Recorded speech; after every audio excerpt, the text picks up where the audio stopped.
मरी से नीचे उतरती हुई सड़कों पर उस रात घना अंधेरा छाया हुआ था, जब रशीद, एक तजुर्बाकार ट्रक ड्राइवर, अपना पुराना लेकिन मजबूत ट्रक लेकर रवाना हुआ।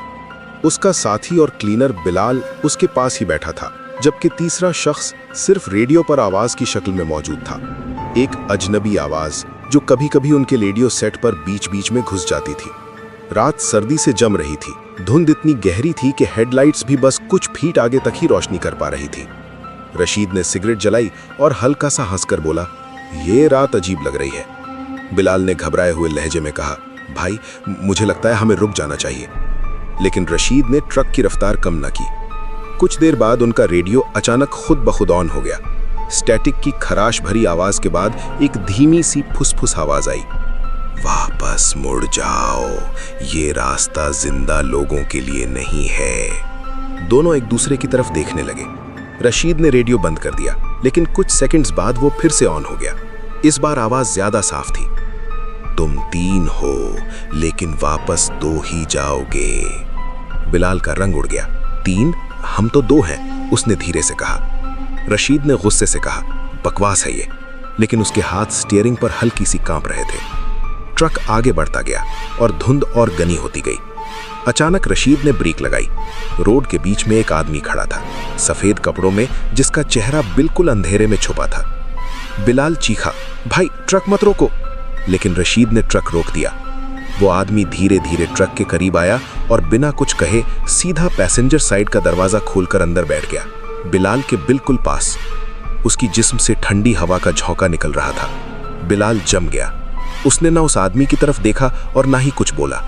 रेडियो फिर से चल पड़ा, वही आवाज, लेकिन अब वो और ज्यादा खौफनाक थी। अब तुम 3 हो।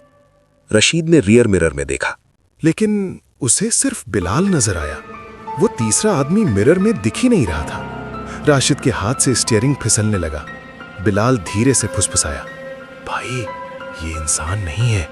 कुछ ही देर में ट्रक के अंदर का माहौल बदलने लगा। टेम्परेचर अचानक गिर गया, शीशों पर बर्फ जमने लगी। वो अजनबी आदमी धीरे धीरे बिलाल की तरफ झुकने लगा। उसका चेहरा अब भी साफ नहीं दिख रहा था, लेकिन उसकी आंखों से हल्की सी लाल रोशनी निकल रही थी। बिलाल ने हिम्मत करके राशिद का बाजू पकड़ा, भाई भागो यहां से। राशिद ने एक्सेलरेटर दबा दिया।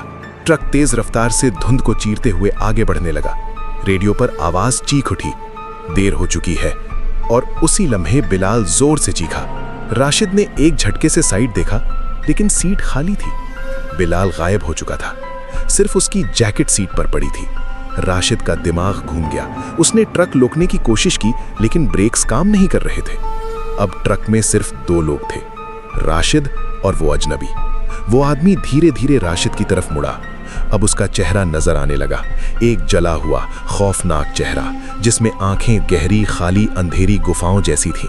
उसने धीमी आवाज में कहा, मैं भी एक ट्रक ड्राइवर था और मुझे भी किसी ने यहां रोका था।